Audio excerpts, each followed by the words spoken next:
ನಮಸ್ಕಾರ, ಜೈ ಹಿಂದ್ ಎಲ್ರಿಗೂ. ಎಲ್ಲರಿಗೂ ಕೂಡ ಮತ್ತೆ ನನ್ನ ಒಂದು ಯೂಟ್ಯೂಬ್ ಚಾನಲ್ಗೆ ಸ್ವಾಗತ, ಸುಸ್ವಾಗತ. ಇವತ್ತಿನ ದಿನ ಈ ಒಂದು ವಿಡಿಯೋದಲ್ಲಿ ಏನು ನೋಡೋಣಪ್ಪ ಅಂದರೆ ಆರ್ಮಿ ಒಳಗಡೆ MES ಅಂತ ಹೇಳ್ಬಿಟ್ಟು ವೇಕೆನ್ಸಿನ ಔಟ್ ಮಾಡಿದ್ರು. ಈ ಒಂದು ವೇಕೆನ್ಸಿ 2-3 ವರ್ಷ ಆಯಿತು. ಈ ಒಂದು ವೇಕೆನ್ಸಿ ಬಂದಿದ್ದಿಲ್ಲ. 2-3 ವರ್ಷ ಆದಮೇಲೆ ಈ ಒಂದು ವೇಕೆನ್ಸಿ ಬಂದಿರೋದು. ಅದು ನಿಮಗೆ 41,822 ಪೋಸ್ಟ್ಗಳು ಕೂಡ ನಿಮಗೆ ಸಿಗ್ತಾ ಇರೋದು. ಹಾಗೆ ನಿಮಗೆ ಬಹಳ ಅಂದರೆ ಭಾಳ ಪೋಸ್ಟ್ ಕೂಡ ನಿಮಗೆ ಇದ್ರೊಳಗಡೆ ಸಿಗ್ತಾ ಇರೋದು. ಹಾಗೆ ಜಸ್ಟ್ SSLC ಪಾಸ್ ಆದರೂ ಕೂಡ ಅದಕ್ಕೆ ಆರಾಮಾಗಿ ಅಪ್ಲೈ ಮಾಡ್ಬೋದು. ಹಾಗಾಗಿ ನಾನು ಈ ಒಂದು ವಿಡಿಯೋದಲ್ಲಿ ಅದ್ರ ಬಗ್ಗೆ ನಿಮಗೆ ಫುಲ್ ಡೀಟೇಲ್ಸ್ ಆಗಿ ತಿಳಿಸ್ಕೊಡೋಕ್ಕೋಸ್ಕರ ಬಂದಿದ್ದೀನಿ. ಹಾಗಾಗಿ ಯಾರು ಕೂಡ ಈ ಒಂದು ವಿಡಿಯೋನ ಸ್ಕಿಪ್ ಮಾಡ್ಲಿಕ್ಕೆ ಹೋಗ್ಬೇಡ್ರಿ. ಎಲ್ಲರೂ ಕೂಡ ಈ ಒಂದು ವಿಡಿಯೋನ ಫುಲ್ ಆಗಿ ನೋಡಿ. ಹಾಗೆ ನೀವೇನಾದರೂ ಹೊಸಬರಾಗಿತ್ತಪ್ಪ ಅಂದರೆ ನಮ್ಮ ಯೂಟ್ಯೂಬ್ ಚಾನಲ್ನ ಸಬ್ಸ್ಕ್ರೈಬ್ ಮಾಡೋದು ಮಾತ್ರ ಮಿಸ್ ಮಾಡಲೇಬೇಡಿ.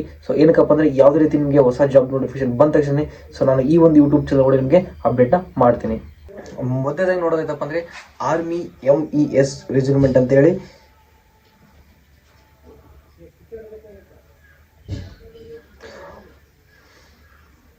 ಮೊದಲನೇ ನೋಡೋದಪ್ಪ ಅಂದರೆ ಈ ಒಂದು ವೇಕೆನ್ಸಿ ಔಟ್ ಆಗಿರೋದು ನಿಮಗೆ ಇಂಡಿಯನ್ ಆರ್ಮಿ ಭರ್ತಿ 2026.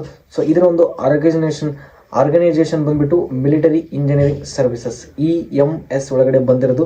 ಇದರೊಳಗೆ ನೋಡ್ತಿರ್ಬೋದು ನಿಮಗೆ ಸುಮಾರು ಪೋಸ್ಟ್ ಕೂಡ ಕಾಲಿರೋದು. ಜೂನಿಯರ್ ಇಂಜಿನಿಯರಿಂಗ್ ಆಗಿರ್ಬೋದು, ಸೂಪರ್ವೈಸರ್ ಆಗಿರ್ಬೋದು, MTS ಆಗಿರ್ಬೋದು, ಹಾಗೆಯೇ ಮೀಟರ್ ರೀಡರ್ ಆಗಿರ್ಬೋದು, ಮೇಟ್ ಆಗಿರ್ಬೋದು, UDC, ಆಮೇಲೆ LDC ಕೂಡ ಸಿಗ್ತಾ ಇರೋದು, ಕೇನ್ ಮೇನ್, ಸ್ಟೀನೋ, ಡ್ರಾಫ್ಟ್ ಮ್ಯಾನ್, ಇದರ ಸುಮಾರು ವೇಕೆನ್ಸಿಗಳು ನಿಮಗೆ ನೋಡ್ಲಿಕ್ಕೆ ಸಿಗ್ತಾ ಇರೋದು.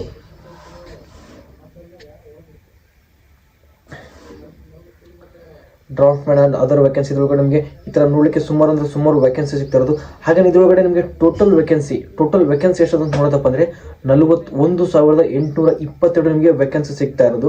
ಹಾಗೆ ಇದನ್ನು ನೀವು ಯಾವ ರೀತಿ ಅಪ್ಲೈ ಮಾಡಬೇಕಪ್ಪ ಅಂದರೆ ನಿಮಗೆ ಇದು ಅಪ್ಲೈ ಮಾಡಲಿಕ್ಕೋಸ್ಕರ ನಿಮಗೆ ಆನ್ಲೈನ್ ಮಾಡೋದು, ಆಫ್ಲೈನ್ ಇರೋದಿಲ್ಲ, ನೀವು ಆನ್ಲೈನಾಗಿ ಅಪ್ಲೈ ಮಾಡ್ಬೋದು.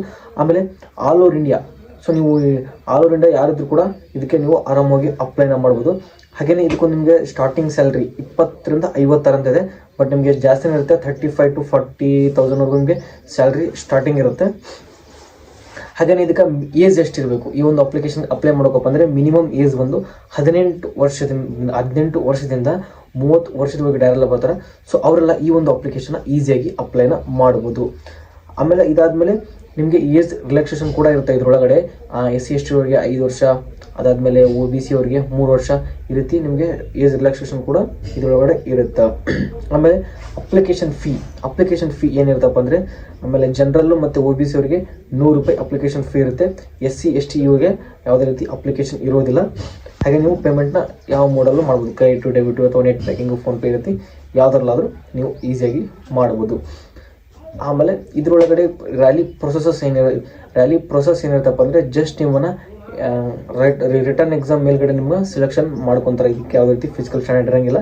ಜಸ್ಟ್ ನಿಮ್ಗೆ ಎಕ್ಸಾಮ್ ಪರ್ಸೆಂಟೇಜ್ ಮೇಲ್ಗಡೆ ನಿಮ್ಮನ್ನ ಇದನ್ನು ಮಾಡ್ತಾರೆ, ರಿಟರ್ನ್ ಎಕ್ಸಾಮ್ ತೊಗೋತಾರೆ. ಅದ್ರ ಮೇಲ್ಗಡೆ ನೀವು ಪರ್ಸೆಂಟೇಜ್ ಮೇಲೆ ನಿಮ್ಮನ್ನು ಸೆಲೆಕ್ಷನ್ ಮಾಡ್ಕೊತಾರೆ. ಇದಾದ್ಮೇಲೆ ಎಜುಕೇಷನ್ ಕ್ವಾಲಿಫಿಕೇಷನ್ ಏನಾಗಿರ್ಬೇಕಪ್ಪ ಅಂದರೆ 10th ಪಾಸ್ ಆಗಿರ್ಬೋದು, 12th ಪಾಸ್, ಗ್ರ್ಯಾಜುಯೇಟ್. ಇವರೆಲ್ಲ ಈಸಿಯಾಗಿ ಅಪ್ಲೈ ಮಾಡ್ಬೋದು. ನೀವು ಯಾವೆಲ್ಲ ಒಂದು ಪೋಸ್ಟ್ಗೆ ಅಪ್ಲೈ ಮಾಡೋಕೆ ಅನ್ಕೊಂಡಿರ್ತಾರಲ್ಲ ಆ ಒಂದು ಲೆವೆಲ್ಗೆ ನಿಮ್ಮದು ಎಜುಕೇಷನ್ ಕಂಪ್ಲೀಟ್ ಆಗಿರಬೇಕಾಗಿರುತ್ತೆ.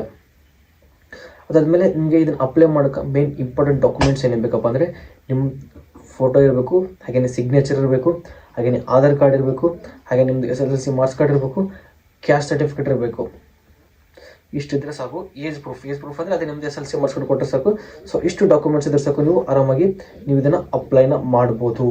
ಅದಾದಮೇಲೆ ಈ ಒಂದು ರ್ಯಾಲಿ ಯಾವಾಗ ಬರುತ್ತಪ್ಪ, ಯಾವಾಗಿಂದ ಸ್ಟಾರ್ಟ್ ಆಗುತ್ತೆ ಅಂತೇಳಿ ತುಂಬ ಜನ ಡೌಟ್ ಇರುತ್ತೆ. ಈ ಒಂದು ರ್ಯಾಲಿ ಬಂದ್ಬಿಟ್ಟು ಇನ್ನೂ ಡೇಟ್ ಕನ್ಫರ್ಮೇಷನ್ ಆಗಿಲ್ಲ. ಬಟ್ ವೆಬ್ಸೈಟ್ ಒಳಗಡೆ ನಿಮಗೆ ನೋಟಿಫಿಕೇಶನ್ ಬಂದಿರೋದು. ಜನವರಿ ಲಾಸ್ಟ್ ವೀಕಲ್ಲಿ ನಿಮಗೆ ಈ ಒಂದು ನೋಟಿಫಿಕೇಶನ್ ನೋಡಲಿಕ್ಕೆ ಸಿಗುತ್ತೆ. ಲಾಸ್ಟ್ ಟೈಮ್ ನಿಮಗೆ ಅಪ್ಲಿಕೇಶನ್ ಕರೆದಾಗ ಕೂಡ ಜನವರಿ ಒಳಗಡೆ ಕರೆದ್ರು. ಹಾಗೆಯೇ ಈ ವರ್ಷ ಕೂಡ ನಿಮಗೆ ಜನವರಿ ಒಳಗಡೆ ನಿಮಗೆ ಆದಷ್ಟು ಬೇಗ ಈ ಒಂದು ನೋಟಿಫಿಕೇಶನ್ ಔಟ್ ಆಗುತ್ತೆ. ಹಾಗಾಗಿ ಎಲ್ಲರೂ ಕೂಡ ವೇಟ್ ಮಾಡ್ತಾರೆ. ಆ ಒಂದು ಜಾಬ್ ನೋಟಿಫಿಕೇಶನ್ ಬಂದ ತಕ್ಷಣ ನಿಮಗೆ ಯೂಟ್ಯೂಬ್ ಚಾನಲ್ ಮುಖಾಂತರ ನನಗೆ ತಿಳಿಸ್ಕೊಡ್ತೀನಿ.